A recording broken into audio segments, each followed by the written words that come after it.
Quais são os principais desafios na gestão de um escritório jurídico?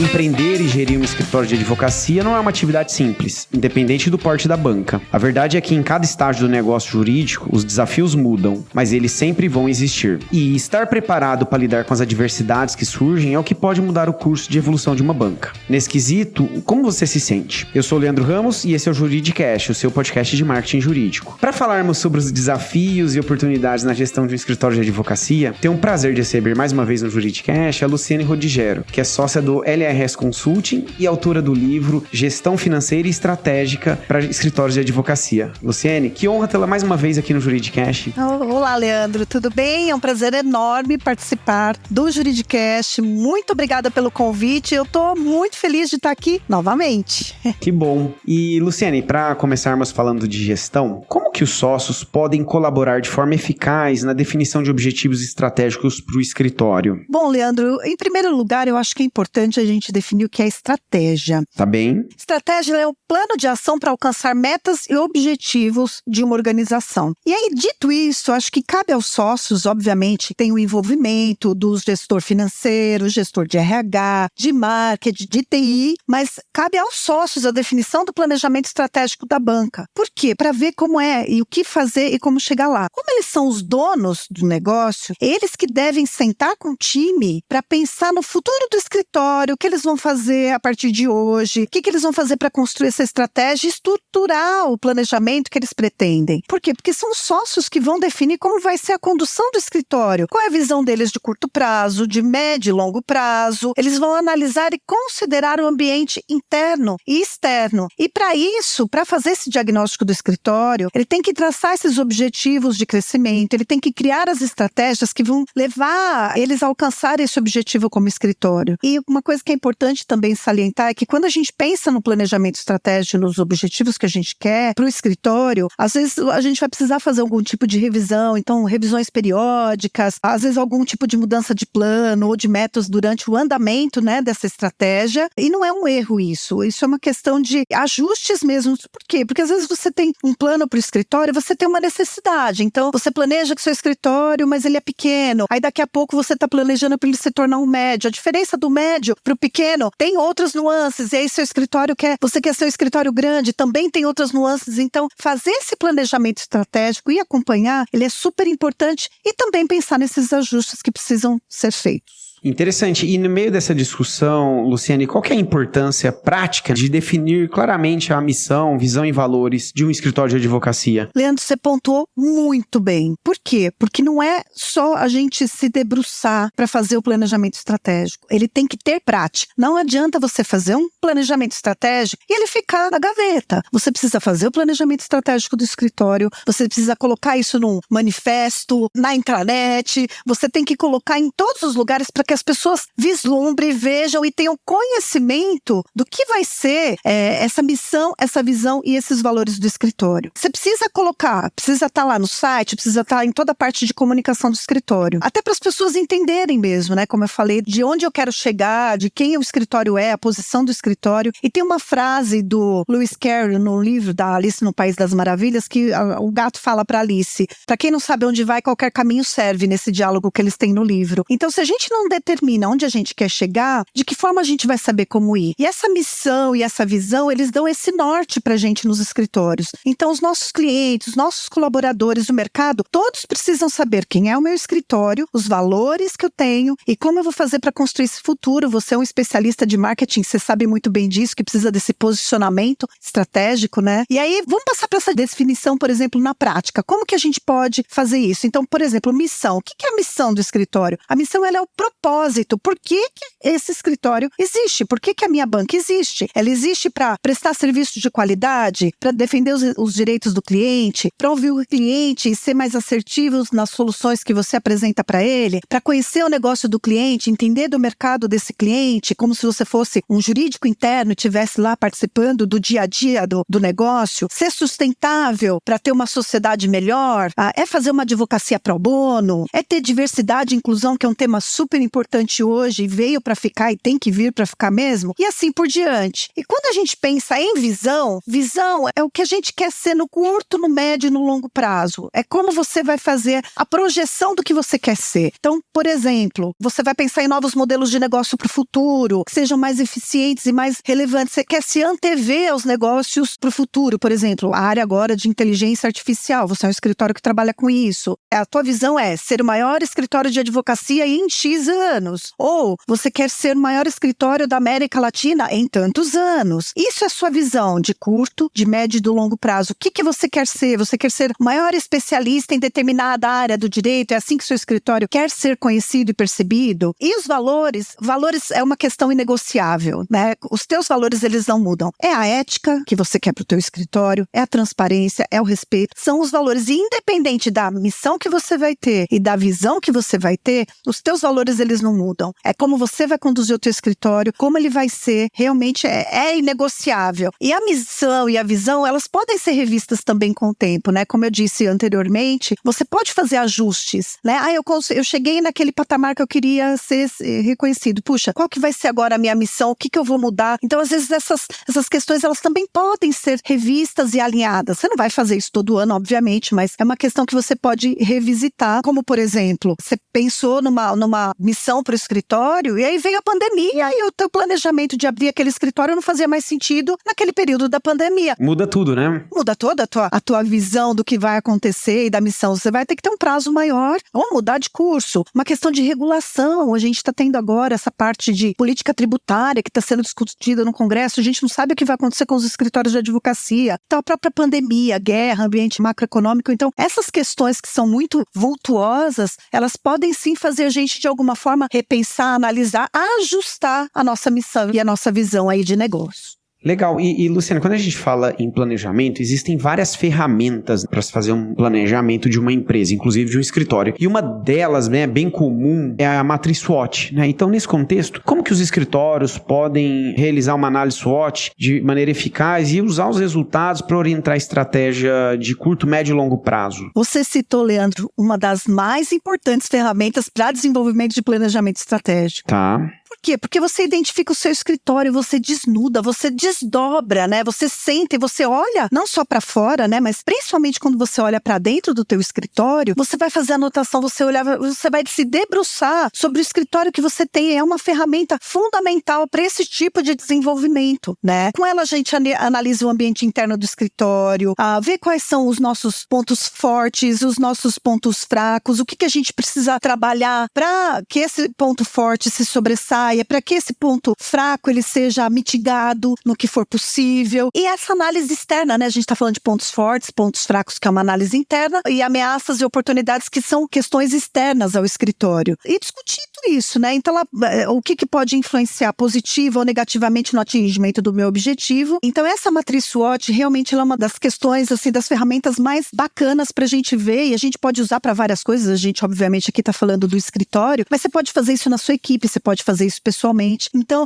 vamos lá, só para quem não está muito familiarizado, né, com essa ferramenta, só para poder pontuar e dar alguns exemplos para vocês. Então, por exemplo, quando a gente está falando de ponto forte do escritório, o que a gente faz muito bem, o que os nossos clientes ou os nossos parceiros gostam da gente, ou eles falam sobre nós, em que área nós superamos os nossos concorrentes, por exemplo. Isso é um ponto forte, são pontos fortes que a gente pode identificar no nosso escritório de forma muito honesta. Pontos fracos, o que a gente pode melhorar, o que os nossos clientes, os parceiros, eles não estão, de repente, satisfeitos com a gente, ou de alguma forma com a atuação, ou com algum ponto. O que a gente fica atrás em relação, por exemplo, aos nossos concorrentes. Isso são questões internas que a gente também tem que analisar, que podem ser os nossos pontos fracos. Oportunidades, quais as novas tendências que a gente pode aproveitar no mercado. A gente acabou de falar de inteligência artificial, mas tem N coisas acontecendo no nosso mercado jurídico. Quais dessas tendências eu posso aproveitar que o mercado está me apresentando? Quais os nossos pontos fortes que podem ter valor para possíveis parceiros parceiros ou para os nossos clientes. E no caso das ameaças, os nossos pontos fracos, por exemplo, onde eles podem nos deixar vulneráveis. Basicamente, esse estudo, essa estruturação que você faz, quando você está fazendo o planejamento estratégico do escritório, é colocar cada item, pensar em cada item, colocar na mesa e colocar aí nessas caixinhas, né? Digamos, para você poder entender e para você poder saber exatamente quem é o teu escritório. Então, eu queria simular aqui uma situação, por exemplo, para uma análise SWOT de algum ponto do escritório. Então, digamos que o planejamento do escritório XPTO lá para 2024, ele quer esse escritório, o ponto forte dele, ele tem expertise na área de recuperação judicial, por exemplo. Tá. O ponto fraco dele, ele precisa atualizar o sistema dele integrado porque não está atendendo adequadamente ainda a gestão da equipe. Isso pode ser um problema, né? Uma oportunidade. Temos vários casos acontecendo de recuperação judicial. Se você for olhar para o mercado de varejo, né, por exemplo, aqui no Brasil, N oportunidades, N situações acontecendo. Se você está nesse mercado, agora é a hora. Então, você tem potencial para ter novos clientes nessa tua área de expertise. E as ameaças? Puxa, para conseguir trazer esses novos clientes, esses grandes varejistas, que é o exemplo, por exemplo, que eu dei, a gente vai precisar aumentar o nosso time e vai ser difícil conseguir pessoas no mercado que tenham expertise nessa área. Então, você tem que analisar cada um dos pontos. Então, eu dei, obviamente, um exemplo macro, né, pensando no planejamento estratégico, mas um exemplo mais micro de uma questão que você pode ter de atuação, por exemplo, né? Quando a gente monta também essa matriz, né, essa análise SWOT, a gente precisa ver quais as ações a gente vai tomar em relação a cada um dos assuntos. Então, eu dei um exemplo. Então, eu quero trazer mais clientes estrangeiros para o escritório. O que eu posso fazer? Puxa, é importante você estar, fazer uma submissão e você estar ranqueado no Legal 500, na Chambers, Legal Leagues. Quer dizer, tem várias situações em que você vai poder aparecer no cenário internacional, se é isso que você está buscando. Por quê? Porque essas publicações vão te dar uma visibilidade. Então, é você olhar, mas você tem que ter um norte de como você vai seguir. Não dá para você pôr no papel, eu quero ser o maior escritório do Brasil. Não fazer nada em relação a isso. Então, é pensamento, é estruturação, mas é muito prática. E essa matriz SWOT, como nós estávamos conversando, realmente ela te dá esse norte. É uma ferramenta bem bacana para a gente poder utilizar no nosso escritório. Interessante, Luciane. E uma coisa que, quando a gente fala de planejamento estratégico, né, não tem como a gente deixar de lado a parte orçamentária, né? E aí, nesse quesito, como que os escritórios podem decidir de maneira eficiente quais investimentos financeiros, né, são necessários para implementar essa estratégia? Afinal, existem vários caminhos, né, para se seguir. Não, existem. E assim, às vezes nem tem valor envolvido, né, Leandro? Exato. Pode acontecer de você ter um planejamento estratégico. Eu vou dar, por exemplo, um exemplo rapidinho de lucratividade. Quando você tem uma questão, por exemplo, de lucratividade, às vezes você vai fazer uma ação interna com o teu time que vai mudar a forma de faturar, os prazos, você vai poder acompanhar com esses KPIs, e isso já vai mudar e você não necessariamente vai ter que ter um investimento financeiro. Você vai ter que ter um investimento na tua equipe, de coordenação, de analisar os KPIs e tudo mais. Mas, muitas vezes, você tem, sim, alguns custos adicionais. Então, por exemplo, se você trabalha com agronegócio e você quer montar uma filial no centro-oeste do Brasil, você vai ter um custo com isso. Você vai ter um custo de sede, você vai ter um custo de melhorar a parte de TI, você vai ter reforma, contratação de pessoal, móveis e tudo mais. Então, para esses tipos de investimento, por exemplo, uma outra questão que aí não tem a ver com uma sede, mas tem a ver com o investimento de você trazer uma nova área de atuação para dentro do teu escritório, que é uma expertise que você não tem. Às vezes você vai trazer esse sócio com a equipe dele e ele vai ser um investimento para o escritório. Sim. Só que num primeiro momento, ninguém te conhece ainda com aquela expertise, não sabe que você trabalha, você vai ter que apresentar, fazer cross-selling. Então tem todo um processo para aquela área começar a ser, né, visualizada aí pelo mercado, vislumbrada pelo mercado e ser contada pelos clientes para poderem utilizar essa área. Então tem esse tempo de, entre aspas, né, de investimento, que é sim investimento. De maturação, né? De maturação, investimento financeiro, porque você vai ter que bancar essa área até que essa área se pague. Então, tem várias formas. E aí, como que a gente pode fazer isso? O ideal é você se planejar, você se programar. Então, é fazer um investimento financeiro, por exemplo, quando eu dei o exemplo da nova sede, é você fazer mesmo um investimento. Olha, daqui a um ano a gente quer abrir a sede. Tá bom, então nós vamos guardar 50 mil reais por mês, 10 mil reais por mês, 30 mil reais por mês numa aplicação financeira, porque daqui a um ano a gente vai usar esse dinheiro. Então, você tem que se organizar. É um investimento de TI? Veja as melhores opções. É gastar dinheiro? É fazer locação? Ou é você, de repente, fazer um leasing, né, para comprar os equipamentos? Então, você tem que analisar muito bem o que vale a pena para não ter que ter um desembolso, por exemplo, os sócios terem que tirar dinheiro para investir. Faça o escritório fazer esse investimento. Nem que você tenha uma redução aí na retirada de lucro enquanto esse sócio adicional entrou no teu escritório. Não tem problema nenhum. É uma questão muito de organização. E aí vai ter que pensar realmente nessa questão de investimento e como ela vai acontecer, porque ela é importante e tem que pensar, né, nessa questão de vamos guardar, como que a gente vai fazer? Tem que ser a melhor forma mesmo, porque senão você pode não conseguir fazer o teu planejamento estratégico acontecer. Então essa parte financeira realmente ela é muito importante. E o que você falou é algo realmente relevante, Luciano, porque eu vejo muito escritório, né, ter um bom planejamento estratégico, mas que não consegue executar por restrições orçamentárias ou ainda uma falta, né, de planejamento financeiro para isso. E aí a gente pôde ver muito isso com a pandemia, né, Leandro? Muitos escritórios quebraram, foram desfeitos, tiveram que mandar a gente embora, fechar filial, fechar escritório. Por quê? Porque não tinham essa programação, né, um planejamento. Planejamento estratégico é isso, é você ter um planejamento de você guardar um valor para o seu fluxo de caixa, que é um capital de giro, ter um valor para você ter de 3 a 6 meses de operação do teu escritório, porque se acontece de um cliente grande sair do teu escritório, o que você faz? De alguém não pagar um faturamento 2 ou 3 meses, que é um faturamento importante, como você paga a tua folha. Então, esse tipo de imprevisto, ele acontece mesmo. E para ele acontecer, realmente você precisa se resguardar. Isso faz parte do planejamento estratégico. Na parte financeira faz parte super, super, super importante no nosso planejamento estratégico. Tem que ser uma coisa muito bem pensada, com muito carinho. Não dá para raspar a panela todo mês. Tem que realmente pensar no futuro do escritório, né? Pensar na perenidade do escritório. Isso é super importante, é fundamental para o planejamento também. E aí, evoluindo a nossa discussão, de que maneira que os canais de comunicação, Luciene, podem desempenhar um papel crucial na implementação dessa estratégia do escritório? Bom, a parte de comunicação, Leandro, ela é muito importante. Por quê? Porque às vezes os sócios fazem um planejamento estratégico, mas isso não chega na base, que é quem executa. Então você quer ter uma lucratividade, por exemplo, que é o exemplo que eu dei agora há pouco. Você quer ter uma lucratividade, mas a pessoa do seu faturamento não sabe que você quer aumentar a sua lucratividade. Ela está lá faturando o mês inteiro, às vezes solta a fatura só no fim do mês. Quer dizer,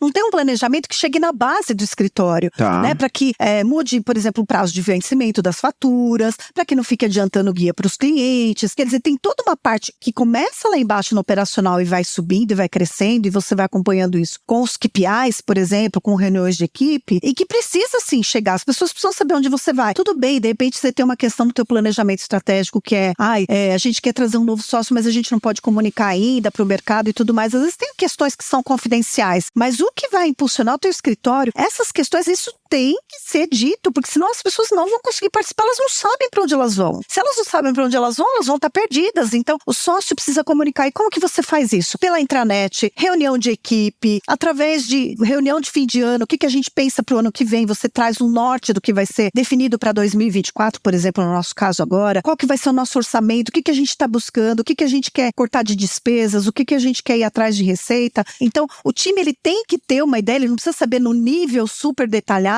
do planejamento estratégico, mas para ele participar, ele tem que ter uma ideia de para onde o escritório está indo. Então, a comunicação ela é super, super, super importante, ela é fundamental e tem que ter esses canais. E tem que ter muito cuidado para essa comunicação não virar um problema, para não ter, eu acho que vai acontecer isso, acho que vai acontecer aquilo. Não, se os sócios falam, se isso é transparente, se desce, até quem precisa descer lá no nível mais operacional do escritório, se isso é comunicado pelos sócios e pelos gestores e pela diretoria, não vai ter ruído. E as pessoas sabem e todo mundo caminha para o mesmo objetivo que é fazer o escritório crescer. E Luciene, qual que é a importância da delegação e definição clara de responsabilidades na gestão de escritório de advocacia? Eu pergunto isso porque muitas vezes, né, a gente tem um escritório com vários sócios e às vezes eu noto que tem, às vezes, vários sócios cuidando de um mesmo assunto ou ainda um assunto não sendo cuidado por ninguém, né? O cachorro, a história, né, do cachorro que tem um monte de dono, morre de fome. É bem por aí. Morre de fome, exato. Foi por aí que eu pensei. Na verdade, assim, tem uma frase do Steve Jobs que eu acho que ilustra muito isso, porque ele fala assim, concentre-se naquilo que você é bom e delegue o resto. Tá. Sócio de escritório de advocacia não tem que ser o gestor do escritório. Sócio, ele é dono, ele precisa de ter alguém que vá fazer a gestão do seu escritório. Óbvio que se a gente está falando de um escritório muito pequeno, que ainda não tem condições de ter um gestor profissional, de repente vai contratar uma consultoria, vai contratar alguém que cuide, mas para o escritório crescer, ele vai precisar de alguém que faça essa gestão. Então, é muito importante. Por quê? Porque tem sócio que, quando você está no banco da faculdade, quando você está lá fazendo a tua faculdade de Direito, você não aprende a gerir o escritório de advocacia. Você não aprende questões de marketing, você não aprende questões de RH, você não aprende questões financeiras. E aí você vai lá e vai abrir o teu escritório e você tem que fazer a gestão de tudo isso. Então, essa frase do Steve Jobs se aplica perfeitamente realmente nos escritórios de advocacia. Porque você não aprende no banco de faculdade. E qual que é o papel, então, do sócio? Ele tem que ficar lá, ele tem que cuidar do cliente, ele tem que cuidar da equipe, ele tem que entregar o melhor trabalho e ele tem que sim ser o dono do negócio e tomar as decisões. E para isso o que a gente precisa ter? A gente precisa ter um CFO, a gente precisa ter um administrador legal, que é uma figura que inclusive está prevista na regulamentação dos escritórios. Você precisa ter, de repente, um consultor, um gerente financeiro, um gerente administrativo financeiro, uma diretoria que vai cuidar. Quando a gente fala de escritórios grandes, você tem diretoria de tudo, de marketing, de TI, diretoria de diversidade e inclusão, você tem diretoria para todos os assuntos. Por quê? Porque ela vai focar, ela é preparada para isso e ela vai te trazer o melhor resultado. Então, por exemplo, vamos falar de finanças, que é a minha área. Você precisa saber como o escritório está andando. Como que você faz isso? Através dos KPIs, dos indicadores. O sócio não sabe fazer um KPI, ele não sabe pegar aquela informação financeira e transformá-la em número para saber analisar se o escritório dele está indo bem ou não. Às vezes não sabe nem fazer uma planilha de Excel. Não desmerecendo, mas assim, cada um tem o seu foco. Então você precisa ter alguém, por exemplo, que vai cuidar das suas finanças, que vai te trazer, olha, pra gente bater essa meta que o escritório colocou de 20%, a gente precisa ir por esse caminho, isso não tá legal. Vamos fazer cross-selling, ou vamos visitar tal cliente, ou a gente tá tendo uma inadimplência muito grande, vamos atuar dessa forma. Então você precisa de ter pessoas que vão ter essas responsabilidades para cuidar de cada um do seu papel. E ele vai ajudar, né? Essas pessoas que estão ali para apoiar os sócios, elas vão ajudar na sua visão de curto, médio, de longo prazo, elas precisam participar, inclusive, do planejamento estratégico. Hoje em dia, quando você faz um planejamento estratégico, você tem que ter a pessoa de RH. Por quê? Porque a parte de humanas, o que vem ali de gestão de pessoas, tem que estar inserida no contexto para poder atingir o planejamento estratégico. E assim para todas as áreas. Então, definir a responsabilidade e delegar essa responsabilidade para que uma pessoa cuide da área administrativa, para que você faça o seu melhor. Você vai ser o sócio, você vai ser o dono, você vai tomar as decisões. Mas você não tem que estar ali na gestão no dia a dia do escritório. Precisa ter alguém que faça isso para você com competência. E Luciane, você falou sobre KPIs, e aí a pergunta que eu tenho é: como que os controles podem ser implementados para manter os esforços focados nos objetivos que foram desenhados lá no planejamento estratégico, né? E até realizar ajustes, porque muitas vezes a gente precisa de mudar o caminho aí ao longo do percurso, né? Tem que ter, para você poder saber se você está indo para o lugar certo, você precisa ter esse acompanhamento. Então não é só definir, como eu falei, né? Não é definir a estratégia e colocar na gaveta, ou só colocar bonito lá no site e depois ninguém nunca mais vai ver, não sabe nem para onde está indo. Então, você ter esses controles, né? Ter essa gestão que vai olhar para esses controles. Então, eu dei exemplo agora há pouco dessa questão financeira. Como que você faz isso, né? Como que você chega, tá bom, eu quero ter uma lucratividade de 20%, aumentar minha lucratividade em 20% no ano que vem. Como que você faz isso? Você precisa ter o acompanhamento na inadimplência do escritório. Você precisa ter o acompanhamento do seu jurídico para saber se as pessoas estão trabalhando de forma eficaz, de forma eficiente, se não estão gastando tempo demais, perdendo tempo. Uma coisa que deveria ser feita por um estagiário está sendo revisto por um pleno e depois passa na mão do sócio. Então você tem que ver a eficiência disso que está acontecendo. Então a gente está falando do escritório como um todo. E você vai ver isso através do quê? Do time sheet, que é um KPI que você pode levantar. Você vai ver, você vai olhar essa questão qualitativa dos lançamentos das pessoas da tua equipe, essa questão financeira. Você vai fazer um acompanhamento de marketing, como que você está aparecendo nas mídias sociais, se seu escritório está indo para fora, se está sendo vislumbrado, isso está trazendo novos clientes para o escritório. Então, dependendo da tua estratégia, você tem caminhos para poder analisar e se debruçar sobre esses acompanhamentos, esses objetivos, para ver como ele está andando e se você precisa fazer alguma correção de curso. Então, por exemplo, digamos que você tem uma meta financeira de orçamento de receitas e você não está conseguindo chegar nessa meta. E, puxa, o que a gente precisa fazer? Não, no final do ano a gente determinou que a gente esse ano ia fazer alguns encontros com clientes e tudo mais. Puxa, a gente não fez isso acontecer. Vamos marcar um café da manhã, vamos trazer os clientes, vamos trazer um assunto que está em voga para tentar trazer mais temas para o escritório para a gente melhorar nosso faturamento. Quer dizer, precisa ter a prática, não adianta ter só o papel, não adianta ter só a intenção e a ideia, precisa ter essa prática. E o controle, ele vai o quê? Trazer esse número para a gente mostrar, olha, estamos seguindo, precisamos aumentar a nossa meta, a gente bateu, o que a gente queria fazer, a gente aumentou. Então tem tudo isso aí nesse contexto. Então os controles e os números e os KPIs, eles ajudam exatamente para isso, para a gente poder ver se a gente está caminhando, se a gente está no rumo certo, se ele está na trilha correta. Bacana. O nosso episódio está caminhando para o final, Luciane, e para a gente fechar, em que medida que os prêmios e compensações financeiras podem ser eficazes no cumprimento dessas metas que você mencionou, né? E mais, esse tipo de acompanhamento deve ser gerenciado pela equipe de gestão de pessoas, financeiro ou ambos, né? Não, eu acho que ambos. Tá. Para mim, é uma forma muito bacana de você fazer e de você trazer a pessoa, né? Você valorizar o trabalho das pessoas. Eu acho que essas questões de prêmios e de compensações financeiras, elas são sempre muito bem-vindas. É óbvio que você vai ter no teu RH, e aí, respondendo sim a tua pergunta, tem que ter ter o financeiro, mas tem que ter o RH. Tá. Por quê? Porque o RH é que vai ajudar a mensurar, por exemplo, esse PDI, esse Plano de Desenvolvimento Individual. Essas métricas, para essa bonificação que é lá na frente, né, a cenourinha lá na frente, você precisa ter uma métrica hoje para essa pessoa poder ir atrás, para que o objetivo do escritório, para que esse planejamento estratégico realmente ele seja efetivo e que ele traga para o escritório o que o escritório desejou quando pensou, né, nesse crescimento e tudo mais. Então, ela é muito bem-vinda. O RH vai fazer esse PDI. Então, por exemplo, você vai pensar nessa questão que eu falei aí da lucratividade. De repente, você vai trazer o teu time de faturamento e vai falar, olha, a meta de vocês, para vocês terem uma bonificação no final do ano vamos diminuir o prazo de faturamento. Em vez de faturar todos os dias do mês, a gente tem que faturar até o quinto dia útil. Isso é uma métrica. E isso está ligado ao RH. E isso é o RH que vai acompanhar. Mas como que você vai saber isso? O financeiro vai dizer, olha, as faturas foram emitidas até o dia 5 do mês. Evitar cancelamento de fatura, evitar erro de reclamação de cliente e assim por diante. No jurídico, a mesma coisa. Nós vamos ter um prazo, a gente vai responder o cliente em até 2 dias. Isso pode entrar no PDI, nesse Plano de Desenvolvimento Individual dos colaboradores do escritório para absolutamente todas as áreas, desde o back-office, do financeiro, do administrativo, marketing, até o pessoal do jurídico. Então, você vai ter essa compensação financeira atrelada ao planejamento estratégico, que todo mundo ganha. O escritório vai ganhar porque ele vai chegar onde ele quer chegar e as pessoas também vão ganhar porque elas vão ter o seu trabalho reconhecido, né? Na pirâmide que a gente tem lá na pirâmide de Maslow, ela foi inclusive atualizada, tem lá a questão que não é só hoje em dia a questão fisiológica, né? De você cuidar do ser humano, mas tem uma questão psicológica de você ser reconhecido e tudo mais. Então isso entra como uma coisa muito bacana do escritório e muito importante para esse desenvolvimento. Então eu acho que é muito bem-vindo, sim, é muito bacana e os escritórios que podem se organizar para isso e ter as métricas, isso é muito importante para poder atingir esses objetivos e ajuda demais e todo mundo fica feliz e é bom para todo mundo, é bom para o escritório e é bom também para o time que tá lá e tá comemorando junto, né, conquistando junto, fazendo parte de tudo isso. Então eu acho super importante. Muito bom, Luciane. Nosso episódio chegou ao final e eu agradeço imensamente a sua participação aqui. Obrigada, Leandro. Estou à disposição. Sempre que precisar, pode contar comigo. Eu que agradeço.